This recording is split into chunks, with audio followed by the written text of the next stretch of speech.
Okay, welcome again.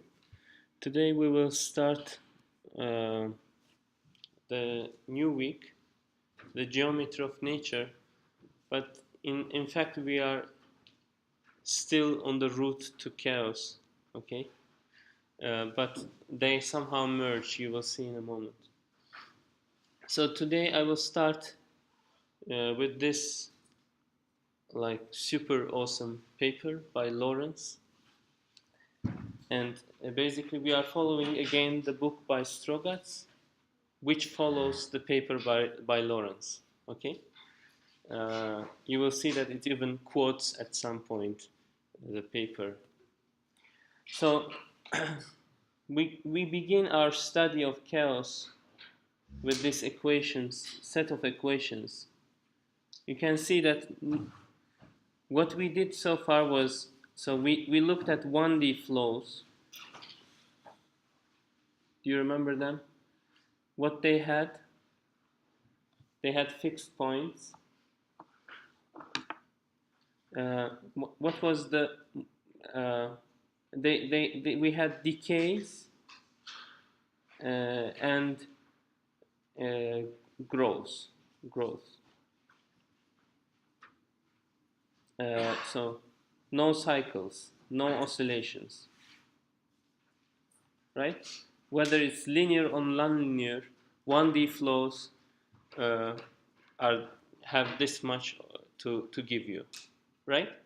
Then 2D linear ones had different things, right? They had saddle points, they had spirals, unstable spirals, etc. Do you remember them? Then 2D nonlinear, they had a new thing. What was it? Limit cycles, right? So here we meet limit cycles. Then now we enter to this region of 3D nonlinearity, which has something totally new, unexpected, awesome. Okay? So it was first discovered by Edward Lorenz back in 1963. He tried to basically simplify a model of convection rules in atmosphere. Okay? So he tried to simplify atmospheric equations so that you can make numerical predictions. Okay?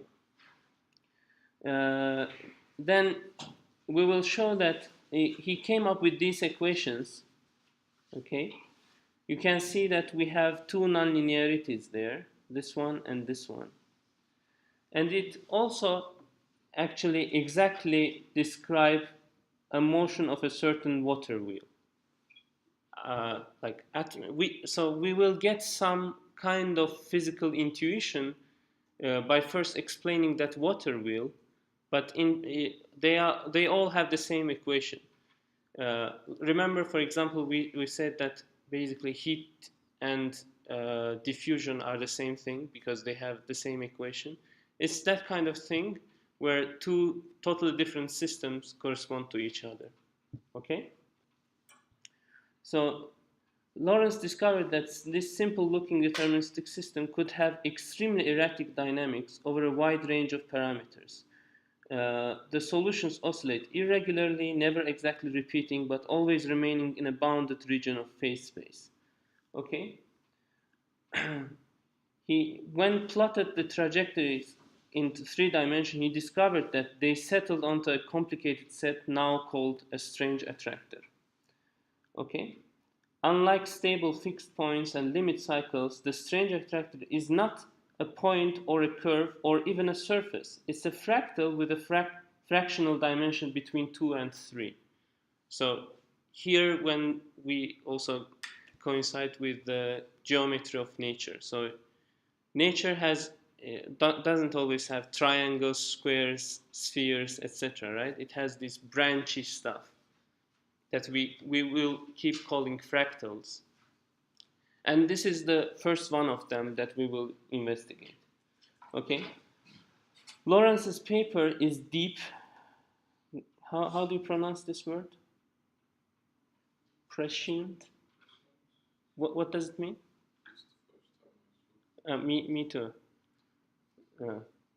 It has a relationship to precious, but also some end. Anyways, surprisingly readable. Look it up. Okay. Okay. Let's start with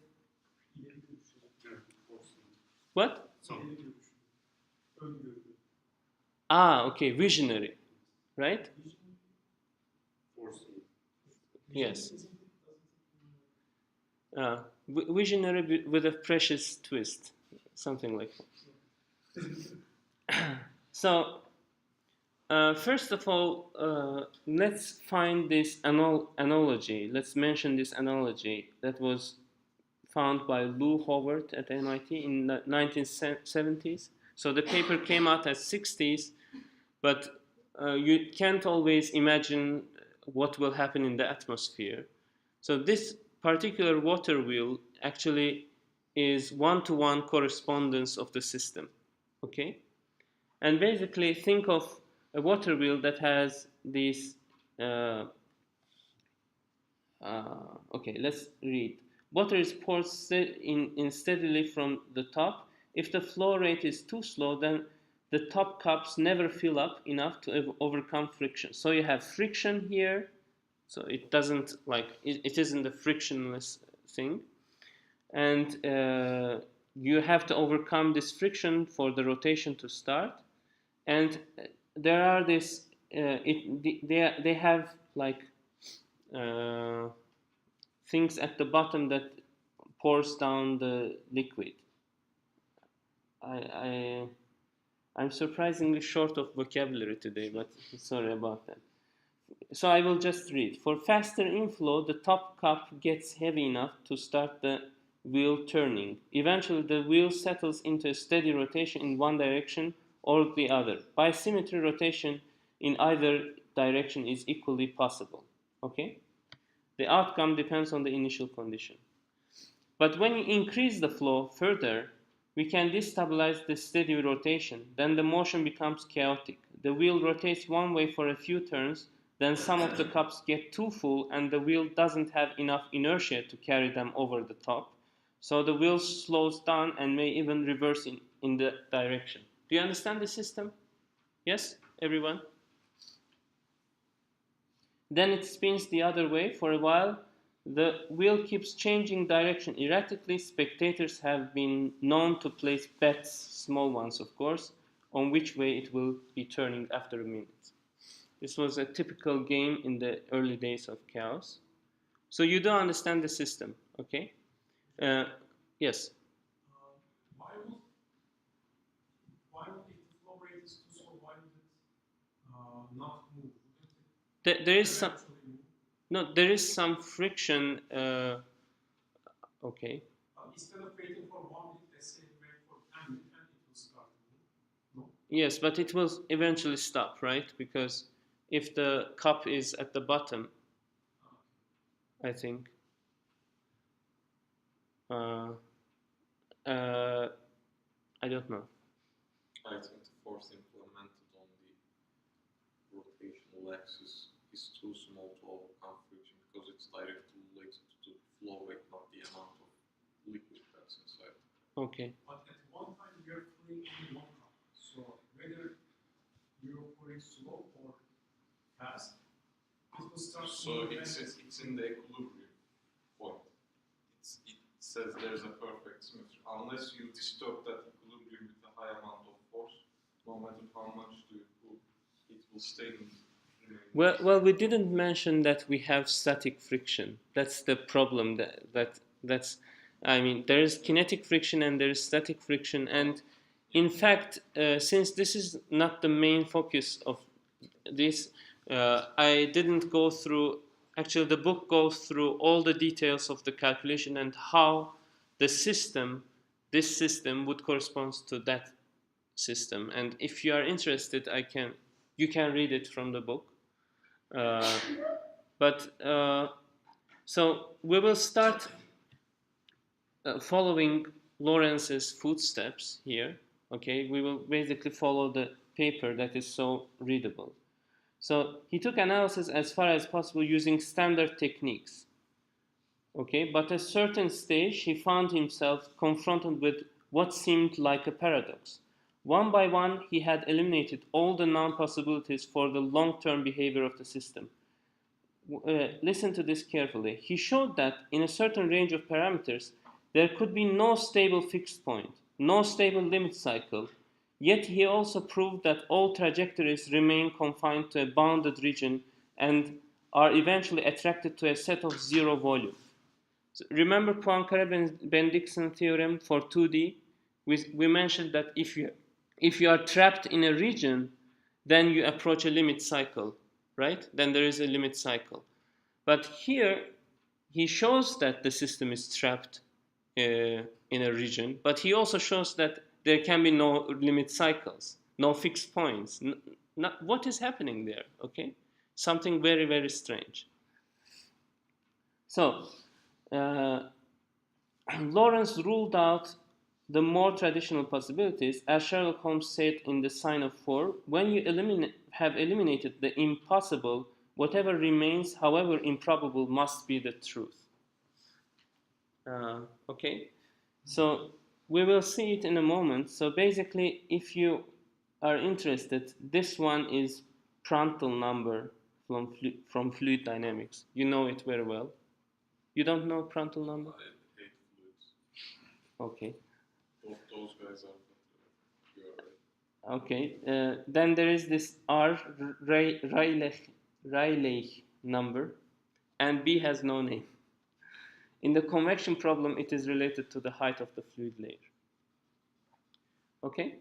So we will start following his steps. Again, notice that there are two nonlinearities here. One is this one, the other one is this one. Okay? Can you see? Yes. So what? X, Y, and Z. Hmm? What is X, Y, and Z? What are X, Y, and Z? Like, are they coordinates? No. For sure, they are not coordinates. Just variables. Did I skip that part? X, Y, and Z, to be honest, I have no idea, but they correspond to some properties of the fluid. It's not coordinates. Thank you.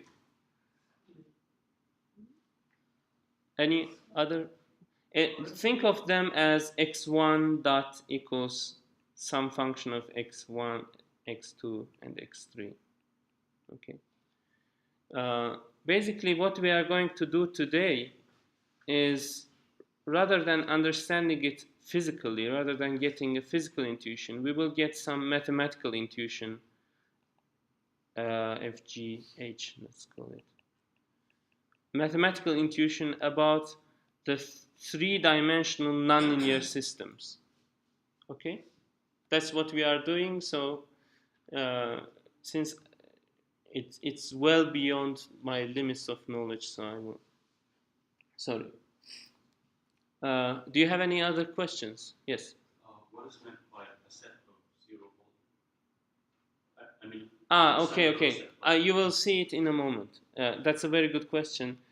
So basically, what he will show, what Lorenz starts off by showing, let me briefly tell you that in classical mechanics, you have conservative systems. Okay, let's say x's and p's of the system. Usually the system, if you choose the set of initial conditions and run the system and follow the path of those initial conditions, they will have the same volume. That means that you are conserving information somehow. While if you have a dissipative system,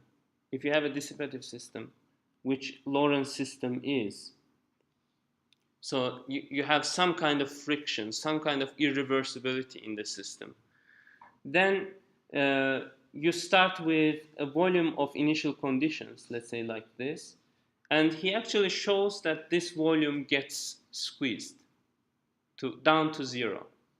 So let me just briefly mention what he does, but if it's mathematically not so clear, let it be not so clear. Don't worry, okay? So let's say you take a volume of initial conditions, okay? And it has some surface. So this volume of initial conditions will move according to the formula, right? So basically, this F vector is, so basically if you consider it as x dot equals fx, where this is a vector x1, x2, x3, and this is also a vector of change. So it will show you where these points at the surface will move, right? It will give you some sort of direction. So you can calculate the change in the volume by considering, okay, I will just skip this part because you can always go into details, but we don't have too much time. You use basically divergence theorem somewhere there to go from surface integral to volume integral. Are you following what I'm not telling you? Yes? So he basically shows that you have basically, if you start with initial conditions that has some volume V0, then this volume actually obeys the following formula. dV over dt equals to, it's written over here, minus sigma plus 1 plus b v. And all of these are positive. So what will happen to this? What will happen to the volume? It will shrink down to 0, right? So that's what he shows. Did you get your answer? Yes? Good. So what about the fixed points? Well, x equals 0, y equals 0, z equals 0 is one of the fixed points, and it actually corresponds to the water wheel not spinning. Okay? Are you with me? And there, after r becomes bigger than 1, which would correspond to the critical flow that would start rotating the wheel, okay? Then you have two fixed points. One corresponds to water wheel turning clockwise, the other one turning counterclockwise, okay? Just to get the physical intuition. And he does this linear stability at the origin. For example, he shows that if r is smaller than 1, the origin is the stable node. So remember we had three parameters, r, b, and sigma, right? So if r is smaller than 1, then all trajectories will fall down to 0, 0, 0, which corresponds to water wheel not rotating, okay? All trajectories will go there for r smaller than 1. Good. Okay, I will skip this part. He shows that we have different kind of points now. Beyond strange attractors, we will come to this strange attractor in a moment. We have other things over here, other different kinds of points. For example, a saddle cycle. Since we are now in 3D, think of something like this: a point that attracts in perpendicular direction, okay, while having a cycle, a limit cycle in a certain plane. So you have a limit cycle that is actually an unstable limit cycle. Do you see it? But it also attracts in perpendicular directions. Do you understand the point? But I will not go into too much detail of this one either. Okay, finally, after doing all these calculations and everything, this is what you get. The origin is stable until some point, then it goes through some kind of bifurcation. What is this bifurcation called? Pitchfork. Yes, bifurcation, because it looks like a fork. So the origin becomes unstable, as you can see, while these 2 points, C plus and C minus, by the way, I forgot to mention, this is the notation of Lorenz. And C plus corresponds to clockwise rotation, C minus counterclockwise rotation. You get the idea, right? So, but after some point, these fixed points become unstable. Okay?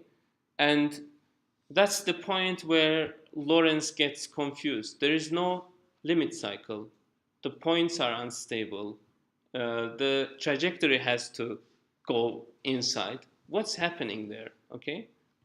That's the idea. Are you getting the flavor of this system, more or less? Yes? So, by the way, you have a Hopf bifurcation over here. That's why this has H in it. Okay? That's where you get Hopf bifurcation. So this is what you get eventually.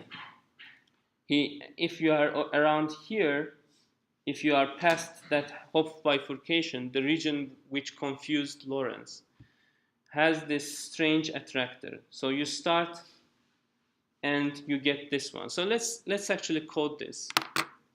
Are you with me? Yes. So we will see what we get. It's very simple code. Don't worry. Do you have any questions?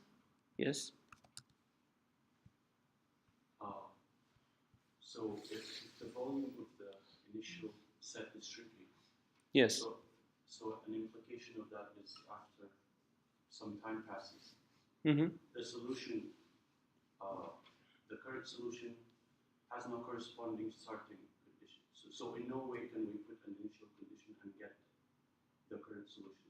Is that what that implies?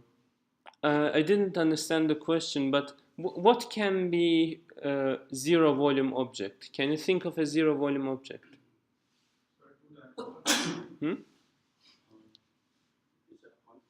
Point, right? What else?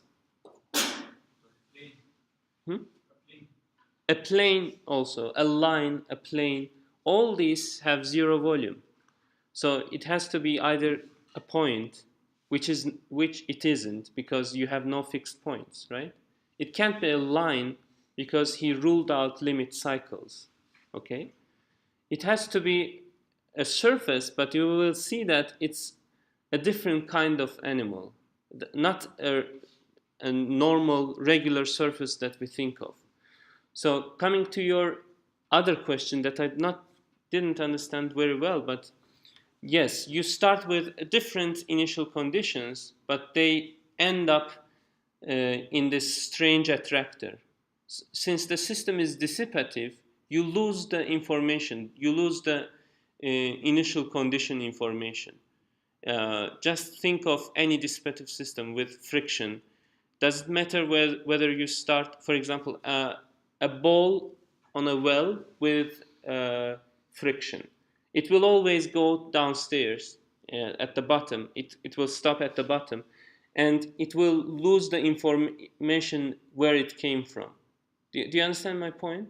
So this is what is happening here. All initial conditions get attracted to this strange attractor. Are you completely satisfied with my answer? I mean, it's not your answer. It's just a bit complicated. It's not you, baby, it's me, you say. Okay, anyways, so let's start with, okay. Here we simulate Lorenz equations. Okay, so what is this one? This one is Prandtl number. This is the sigma that we see in the equation, which is the Prandtl number. Okay, with me still? This one is the Rayleigh number. This one is the thing with no name. Okay? So this one is the initial condition. This one is the time span. So we go from 0 to 50 seconds with 0.01 seconds in between. Okay. This is the ODE solver. This will plot the solution. And x is equals send font sign. And this is the equations, Lorenz equations. Do you have any questions so far? Are you ready to see some beauty? Well, here it is. After we run it, this is what we get. Maybe you would like to see it in action while it is rotating. I will show it that one too, but do you see the weirdness of this attractor? It is two surfaces that are merging like this, and then the orbits come and merge on the other side with the other surface, but then they merge again, etc. Do you see it? It's not always like point coming over here. It's like something like this. It comes down, rotates here a little bit, rotates in the other side, rotates. That's the wheel rotating back and forth. Okay? You can place the bets, but it's almost random. It's almost random. We will see so exquisite order here, so beautiful, amazing. We will come there. So let's see what Lorenz has to say about this. It would seem then that the two surfaces merely appear to merge and remain distinct surfaces. Following these surfaces along a path parallel to a trajectory and circling C plus and C minus, we see that each surface is really a pair of surfaces, so that where they appear to merge, they are really four surfaces. Continuing this process for another circuit, we see that there are really 8 surfaces, etc. And we finally conclude that there is an infinite complex of surfaces, each extremely close to one another, to one or the other of two merging surfaces. So what's the problem here? Why we are so obsessed with these surfaces? And the point is that there is this uniqueness. Is that the right way to write it? I hope. So uniqueness tells you that if you are solving an ordinary differential equation, this can't happen. So the orbits cannot merge. Okay? This cannot happen. And of course, this cannot happen. Right? So what's going on here? Like, how can a surface merge with a surface that merges with itself? Do you understand the problem here? So we will understand this by looking at yet another system. Okay, we will briefly talk about this system. In this case, I will totally not mention any physics. Probably there is no physics at all. It's just some system to understand this. It's a little bit easier, this one, to understand. So this is the so-called Rössler system, which has only one nonlinearity here, z times x. Okay, so let's see what is happening here. It is basically something. Okay, you start from here. You can go up there and come down here, or you can go downstairs and come to the same point again. So let me show you another image that would convince you of something strange going on. This particular one is a very beautiful image. Do you see? So we start with a line over here at the edge of this surface.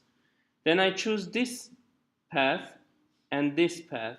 And you can see that this line is actually folded like this. Okay? And then if you continue it over here, you get this folded surface. Do you see it? Now, you take it and you do the same operation as you did over here. You fold it again. So it's like making pastry, right? You take a dough, you flatten and stretch, you fold, and you re-inject it. You put,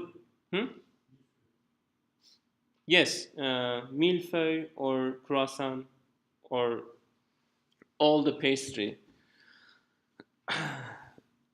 So what is going on is that you are going like this, like this, like this. We will come to this over and over in the geometry of nature. So do this infinitely.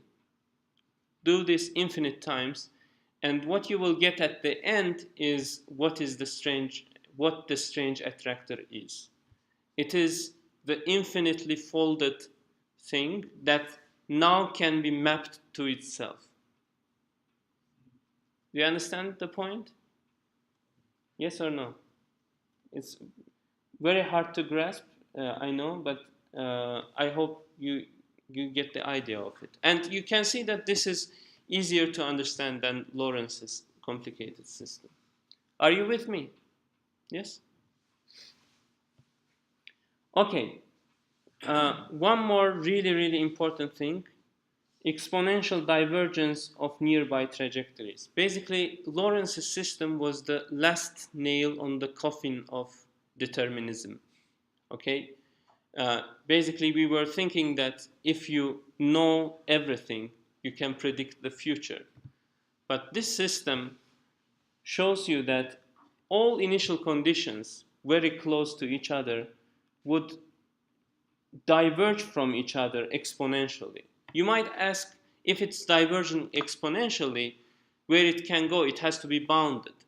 Yes, it is bounded, but before that bound comes to the picture, if you draw the system in log scale, so you start with delta 0, which is very small.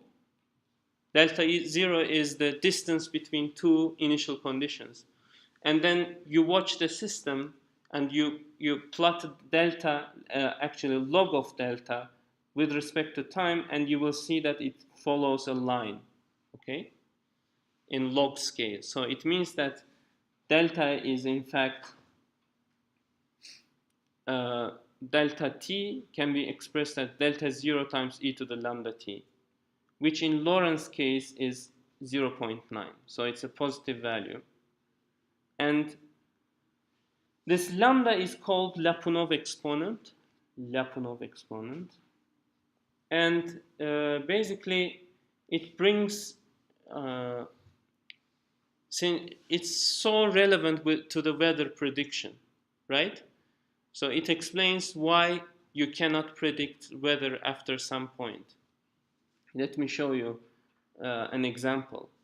So let's say you want to improve the error. For example, let's suppose we are trying to predict the future of a chaotic system with a tolerance of this much.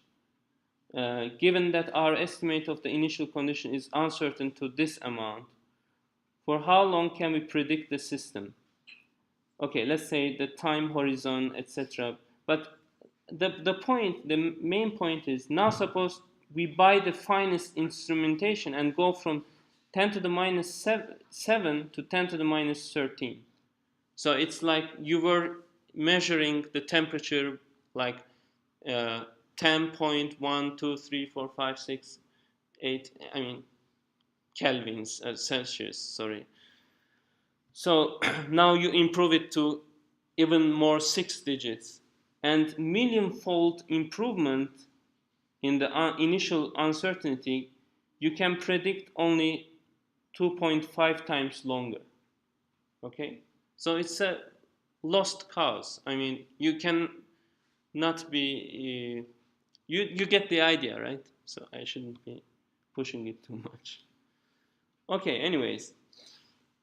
By the way, let me show you very amateur code that shows sensitive dependence on initial conditions. I will not even type the comments here because the code is so badly written. It's an old code that I wrote when I was a kid. So let's run it. And what it will do is it will draw two paths, but it will start one of them a little bit different than the other. Okay? Are you with me? By the way, the new thing here is the view. So this gives you the view angle of the 3D system. And it will change with time. So we will, while it is propagating, we will also rotate the view. Okay? So now you can see Lorenz attractor in action, how it becomes what it is. What you are seeing here are really two trajectories. They started so close to one another, but you will see that at some point they will diverge. Do you see both colors, red and blue? So let's watch it more. So right now the wheel is turning one way, and after turning enough, it will turn the other way.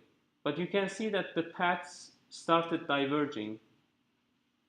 Actually, one of the paths is in C+ right now, the other one is in C-. Do you see it? Sensitive dependence to initial conditions. If I improved it by million times, I would only get these curves together for another 2.5 times that I got here. Do you understand my point? Yes? Okay, very well. This is also a way to see the appearance of Lorenz attractor. So is there a specific region in the base case which diverges with two points? Okay, that's a very good question. So what you are asking technically is Liapunov constant positive everywhere, right? And yes, it is. It actually is very close to 0.9 and oscillates a little bit. So all trajectories on top of this strange attractor has positive Liapunov exponent. So no matter where you start, you will always get divergence. Okay? What's this division physically means? Division to 2? We have two different parts,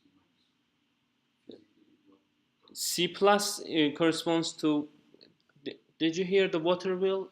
Yeah. Yes, corresponding. So we start, let's say we have two water wheels, okay? We start it, and we assume that we started from the very perfect initial conditions, very much the same. But you always have another atom jiggling there that makes this one different, right? Then we watch them, they get synchronized, right?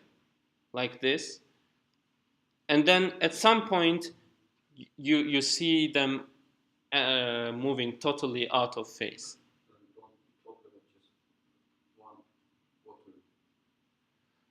We are talking about one water wheel starting with two different initial conditions that are really, really close. Okay? The same system as you mentioned. But if you do an error in your estimation of initial conditions, then that error blows up. So Lorenz found a beautiful way to analyze the dynamics on this strange attractor. Basically what he writes here is, can I move this? Yes. The trajectory apparently leaves one spiral only after exceeding some critical distance from the center. Moreover, the extent to which this distance is exceeded appears to determine the point at which the next spiral is entered, etc., etc. I will tell you what he actually did. What he did is he just plotted Z. Let's draw it again. It's very hard to draw Lorenz attractor, as you can imagine.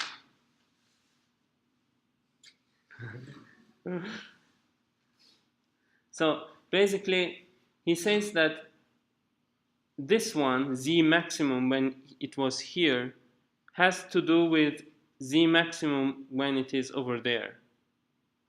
Or, I mean, every consequential Z maxima has to have some relationship with each other. It simply, he just felt it. It's one of those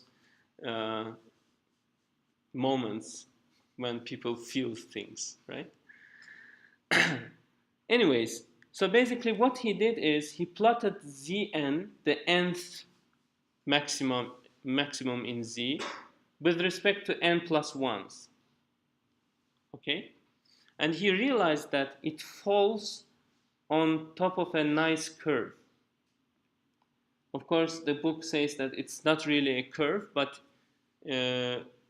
let's do it actually, okay? Are you with me still? So what I'm going to do, I will first find where I did it. Maybe 3. No.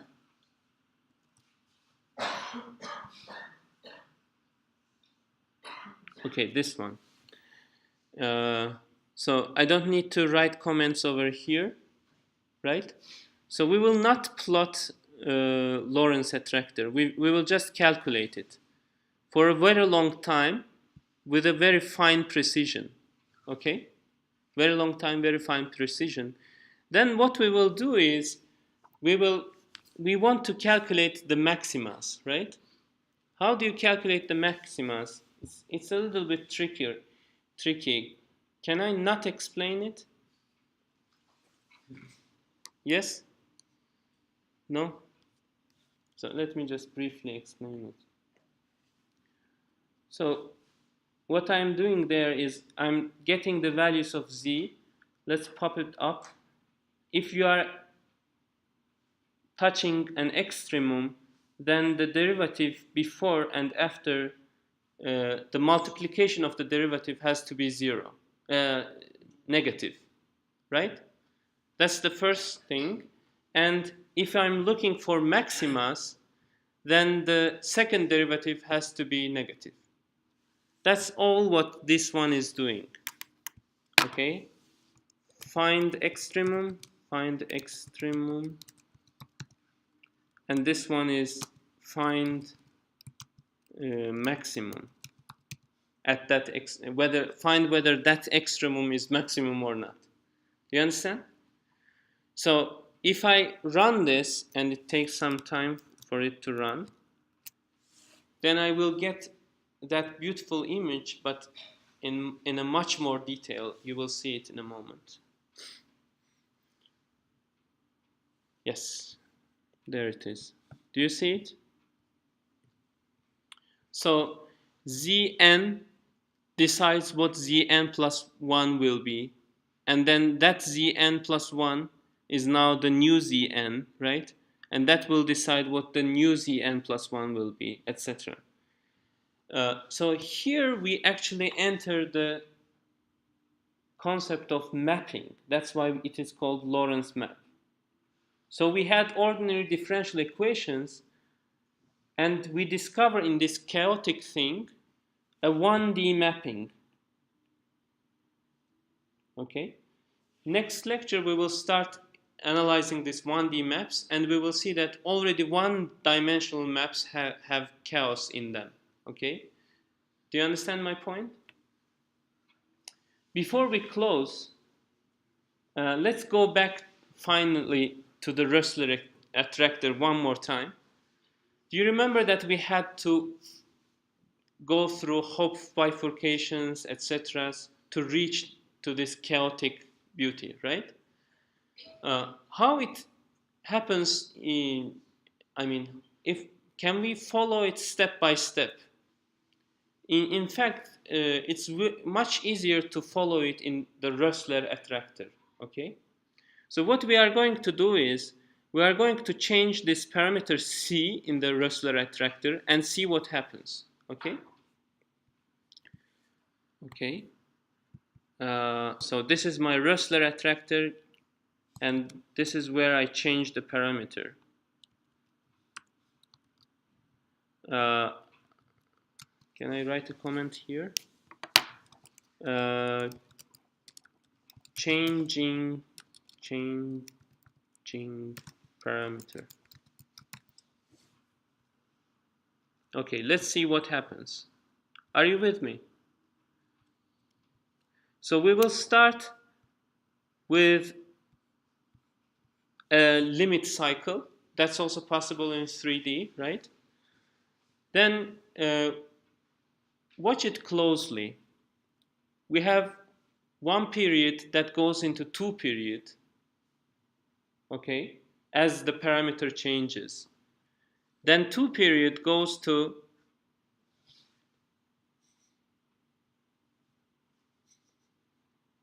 four period.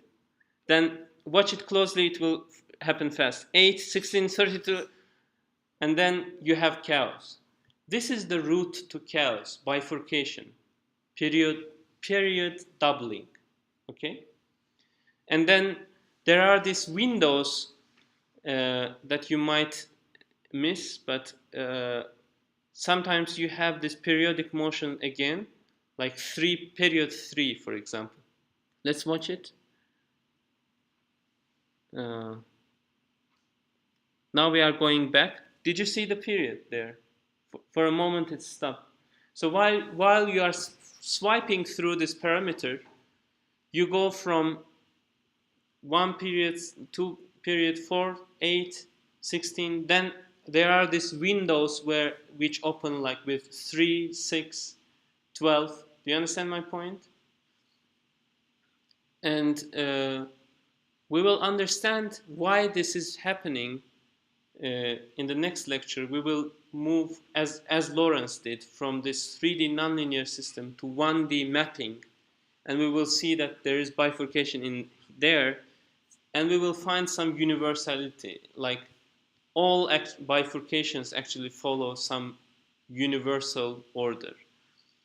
So thank you very much for everything. Do you have any questions? I can stop and then